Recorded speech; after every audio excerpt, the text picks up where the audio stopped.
This online class.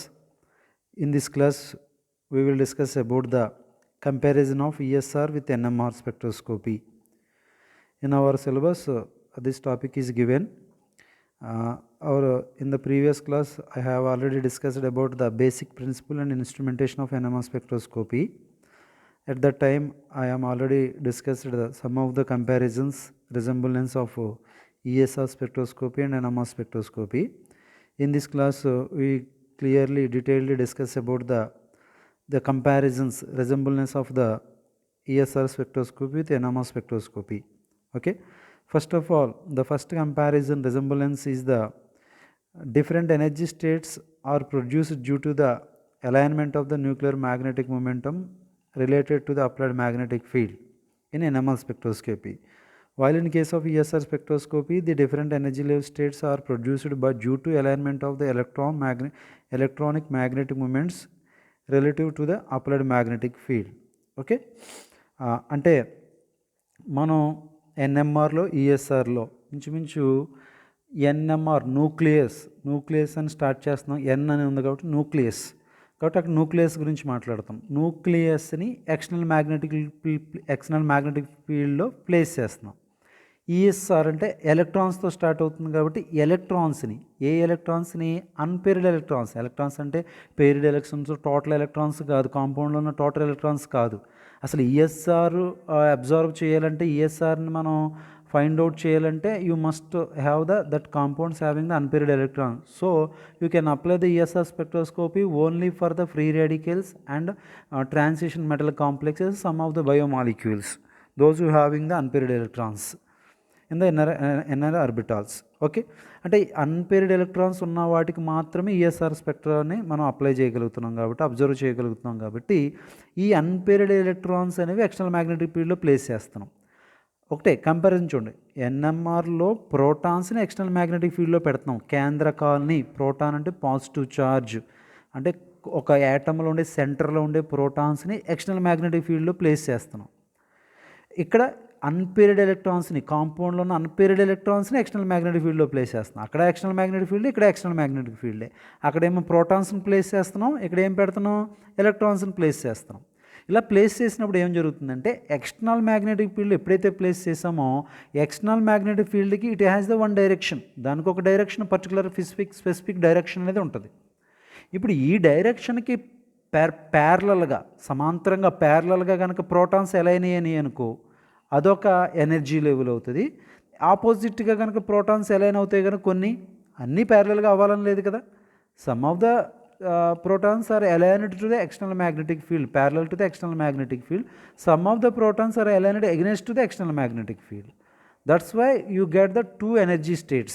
అంటే అక్కడ different energy states ఎందుకు వచ్చినాయి అంటే, ప్రోటాన్ అవి ఎక్స్టర్నల్ మ్యాగ్నెటిక్ ఫీల్డ్లో ప్లేస్ చేసినప్పుడు అవి ఎలక్ట్రాన్ మ్యాగ్నెటిక్ ఫీల్డ్ యొక్క డైరెక్షన్ బట్టి అక్కడ 2 లెవెల్స్ వచ్చినాయి. ఇక్కడ కూడా అంతే, ఇక్కడ ప్రోటాన్స్ కాదు, ఇక్కడ ఎలక్ట్రాన్స్ని ఎక్స్టర్నల్ మ్యాగ్నెటిక్ ఫీల్డ్లో పెట్టినప్పుడు some of the electrons in the compound are parallel to the external magnetic field that are placed in one energy level.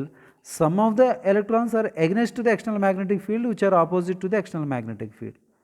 So here also you are erasing the two different energy states due to the alignment of the electron spin with respect to the external magnetic field.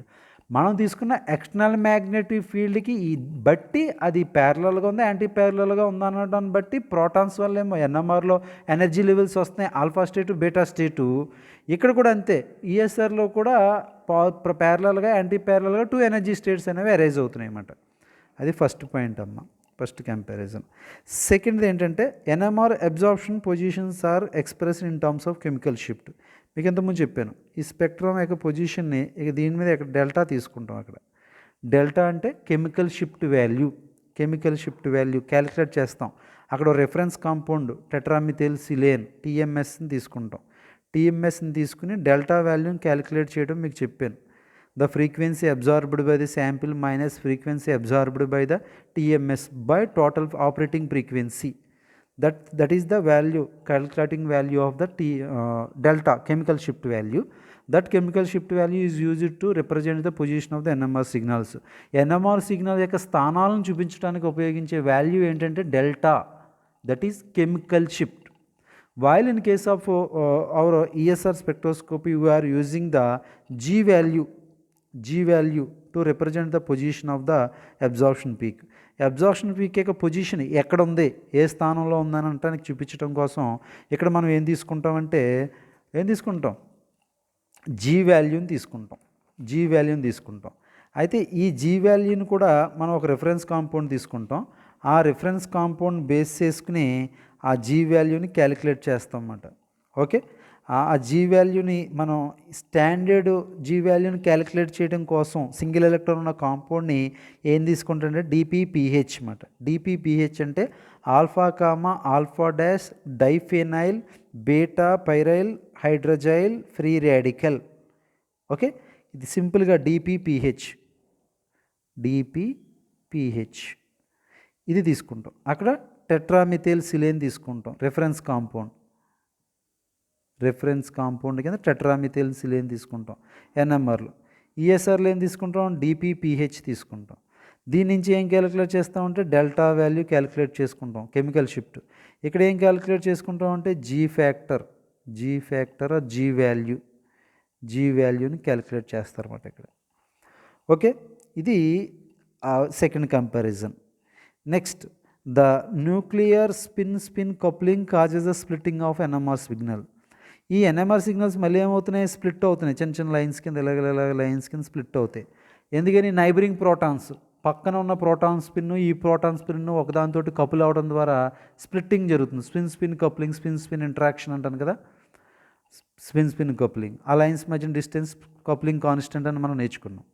ఇక్కడ కూడా split అవుతాయి, ఇటు కూడా split అవుతాయి. ఎలా split అవుతాయి అంటే ఈ ఎలక్ట్రాన్స్ నైబరింగ్ ప్రోటాన్స్ వల్ల, వేటి వల్ల, నైబరింగ్ ప్రోటాన్స్. అక్కడ నైబరింగ్ ప్రోటాన్కి ప్రోటాన్ ఇంటరాక్షన్, అక్కడ ప్రోటాన్ స్పిన్కి జరగడం వల్ల మనకేమొచ్చిందంటే అక్కడ ఎన్ఎంఆర్ స్ప్లిట్టింగ్ వచ్చింది. But here the spin off the electron is coupled with the interacted with the spin off the hydrogens nucleus యొక్క హైడ్రోజన్ యొక్క న్యూక్లియస్ తోటి కపుల్ అవడం ద్వారా మనకి ఏమొస్తుంది, స్ప్లిట్టింగ్ వస్తుంది. దాన్ని ఏమంటారంటే హైపర్ ఫైన్ స్ప్లిట్టింగ్, హెచ్ఎఫ్ఎస్ అంటారు. ఓకే, అవమ్మా ఇవి ఎనర్జీ లెవెల్స్ ఎలా వచ్చినాయి, దాంట్లో జీ వాల్యూ ఎలా వస్తుందో అక్కడ ఏం తీసుకుంటాం, దాంట్లో స్ప్లిట్టింగ్ ఎలా వస్తుందో చూసామన్నమాట. మీకు ఒకసారి స్లైడ్లో చెప్తాను చూడండి. ఎన్ఎంఆర్కి ఈఎస్ఆర్కి డిఫరెన్స్. ఓకే, ఇక్కడ ఏం తీసుకుంటాం, ప్రోటాన్స్ అంటే యాటమ్ ఉంటుంది, దాంట్లో సెంటర్లో ఉంటుంది కదా న్యూక్లియస్, ఆ న్యూక్లియస్ని తీసుకుంటాం అన్నమాట. ఇది న్యూక్లియస్. ఇక్కడ ఏం తీసుకుంటాం, ఎలక్ట్రాన్స్ తీసుకుంటాం, అన్పెయిర్డ్ ఎలక్ట్రాన్స్ తీసుకుంటాం. దీనికి ఏ ఛార్జ్ ఉంటుంది, పాజిటివ్. ఇక్కడ దీనికి ఎలక్ట్రాన్ అంటే నెగిటివ్ ఛార్జ్ ఉంటుంది. ఇప్పుడు ఈ ప్రోటాన్స్ అన్నీ ఇలా కలిసి ఉన్నాయి ఇక్కడ ఇలాగ. దీన్ని తీసుకొచ్చి ఎక్స్టర్నల్ మ్యాగ్నెటిక్ ఫీల్డ్లో పెడితే కొన్ని ప్రోటాన్స్ ఇలా వస్తాయి. ఎక్స్టర్నల్ మ్యాగ్నెటిక్ ఫీల్డ్ ప్యారలల్గా వస్తాయి, కొన్ని ఆపోజిట్గా వస్తాయి. సో ఎనర్జీ గ్యాప్ అనేది వస్తుంది. ఈ ఎనర్జీ గ్యాప్కి ఏం ఫ్రీక్వెన్సీ వాడతాం, రేడియో వేవ్ ఫ్రీక్వెన్సీ వాడతాం. ఇక్కడ కూడా అంతే, ఎలక్ట్రాన్స్ ఉన్నాయి, చాలా ఎలక్ట్రాన్స్ ఉన్నాయి. ఎక్స్టర్నల్ మ్యాగ్నెటిక్ ఫీల్డ్లో పెట్టకముందు కలిసి ఉన్నాయి అన్నీ. వీటిని ఎక్స్టర్నల్ మ్యాగ్నెటిక్ ఫీల్డ్లో పెట్టినప్పుడు ఏమో కొన్ని ప్యారలల్గా ఉన్నాయన్నీ కిందకు వచ్చినాయి, యాంటీ ప్యారలల్గా పర్పెండిక్యులర్గా ఉన్నాయన్నీ పైకి వెళ్ళినాయి. ఇక్కడ కూడా 2 ఎనర్జీ లెవెల్స్ వచ్చినాయి. ఈ ఎనర్జీ లెవెల్స్ ఎందుకు వస్తున్నాయంటే ఎక్స్టర్నల్ మ్యాగ్నెటిక్ ఫీల్డ్ యొక్క డైరెక్షన్ బట్టి డివైడ్ అవుతున్నాయి. ఇక్కడ ప్రోటాన్స్ డివైడ్ అవుతున్నాయి, ఇక్కడ ఎవరు డివైడ్ అవుతున్నారు, ఎలక్ట్రాన్స్ డివైడ్ అవుతున్నాయి. ఈ ఎనర్జీ గ్యాప్ వచ్చింది కదా, ఈ ఎనర్జీ గ్యాప్ దేనికి ఈక్వల్ అవుతుందంటే అక్కడ రేడియో వేవ్స్కి అయితే ఇక్కడ మైక్రోవేవ్ ఫ్రీక్వెన్సీ MW. ఇక్కడేమో ప్రోటాన్లు, ఇక్కడ ఎలక్ట్రాన్లు, ఇక్కడ ఎక్స్టర్నల్ మ్యాగ్నెటిక్ ఫీల్డ్, ఇక్కడ ఎక్స్టర్నల్ మ్యాగ్నెటిక్ ఫీల్డ్. ఇక్కడ 2 లెవెల్స్ వస్తున్నాయి, ఇక్కడ 2 లెవెల్స్ వస్తున్నాయి. మ్యాగ్నెటిక్ ఫీల్డ్ యొక్క డైరెక్షన్ బట్టి ప్యారలల్గా ఉంది, యాంటీ ప్యారలల్గా ఉన్న దాన్ని బట్టి 2 స్టేట్స్ వస్తున్నాయి, లోవర్ స్టేటు, అప్పర్ స్టేటు. ఇక్కడ కూడా ఎంత, లోవర్ స్టేటు, అప్పర్ స్టేటు. ఈ ఎనర్జీ గ్యాప్ ఏ ఎనర్జీ వేస్తామంటే ఇక్కడ రేడియో ఫ్రీక్వెన్సీ వేస్తాం ఎన్ఎంఆర్లో. ఇక్కడ ఏం వేస్తాం, మైక్రోవేవ్ ఫ్రీక్వెన్సీ వేస్తాం అన్నమాట. ఓకే, ఎన్ఎంఆర్ క్విక్గా చూడండి. ఈఎస్ఆర్ అర్థమైంది కదా. ఫస్ట్ది ఎనర్జీ లెవెల్స్ ఎలా వచ్చినాయో మ్యాగ్నెటిక్ ఫీల్డ్ యొక్క డైరెక్షన్ బట్టి మనకు వస్తాయి. ఇది ప్రోటాన్స్ యొక్క విత్ డైరెక్షను, ఇది ఎలక్ట్రాన్స్ యొక్క డైరెక్షన్ బట్టి వస్తుంది అది. ఓకే, ఇక్కడ మనం ఏం వాడాం, రేడియో ఫ్రీక్వెన్సీని వాడాం. ఇక్కడ ఏం యూజ్ చేస్తున్నాం, మైక్రోవేవ్స్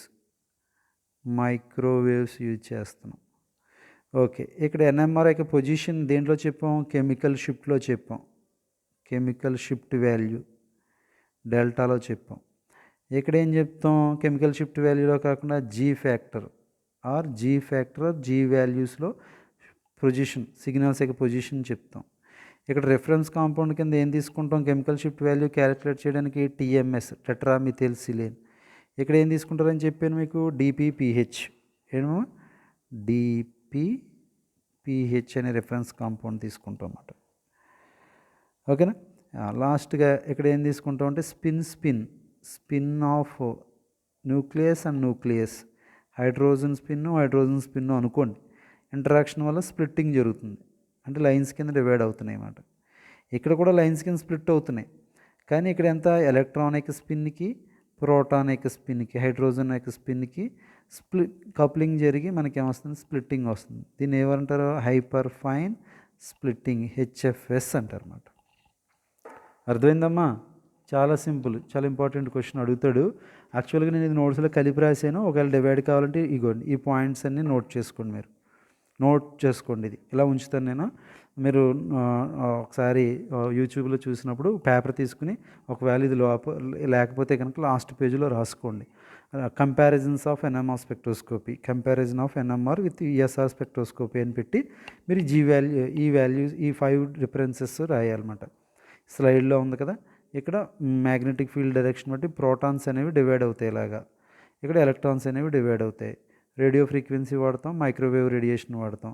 ఇక్కడ ఏం కెమికల్ షిఫ్ట్ అనే వాల్యూలో రిప్రజెంట్ చేస్తాం, ఇక్కడ జీ ఫ్యాక్టర్లో రిప్రజెంట్ చేస్తాం. టీఎంఎస్ రిఫరెన్స్ కాంపౌండ్ తీసుకుంటాం, డిపిపిహెచ్ రిఫరెన్స్ కాంపౌండ్ తీసుకుంటాం. స్పిన్ కప్లింగ్ న్యూక్లియస్కి జరుగుతుంది, దీన్ని స్ప్లిట్టింగ్ ఆఫ్ ది సిగ్నల్స్ అంటారు. ఇక్కడ ఎలక్ట్రానిక్ స్పిన్కి ప్రోటానిక్ స్పిన్కి జరుగుతుంది, దీన్ని హెచ్ఎఫ్ఎస్ హైపర్ ఫైన్ స్ప్లిట్టింగ్ అంటారు అన్నమాట. అర్థం కాలేదా, షార్ట్ క్వశ్చన్ ఇది, బాగా ప్రిపేర్ అవ్వండి. నోట్స్లో లేకపోతే రాసుకోండి. స్లైడ్ ఇందాక మీకు స్లైడ్ చూపించాను కదా, ఆ స్లైడు ఇది కలిపి మీరు రాసుకోండి. ఓకే, ఆ స్లైడ్లో అన్ని పాయింట్లు లేకపోతే ఇప్పుడు నేను యాడ్ చేసిన పాయింట్స్ అన్ని కలిపి రాసుకోండి. ఓకేనా. చూడండి, ఆ స్లైడ్ కూడా చూపిస్తాను మీకు. చూడండి, ఈ స్లైడ్లో మ్యాటర్ ఉంది కదా, ఈ మ్యాటర్ ఈ పాయింట్ నోట్ చేసుకోండి. తర్వాత ఈ పాయింట్ 3 పాయింట్లు ఇచ్చాడు ఇక్కడ. నేను మీకు ఇంకా చెప్పాను కదా, టీఎంఎస్ తీసుకుంటారు ఇక్కడ, అక్కడేమో డిబిపిహెచ్ తీసుకుంటారు, ఇక్కడ మైక్రోవేవ్స్ తీసుకుంటారు, రేడియో వేవ్స్ తీసుకుంటారు. అవి కూడా కంపారిజన్లో రాసుకోవచ్చు. అవన్నీ కలిపి రాసుకోండి. ఏమా, అది ఈ టాపిక్. నెక్స్ట్ టాపిక్ మళ్ళీ ఇంకో క్లాస్ చెప్తాను.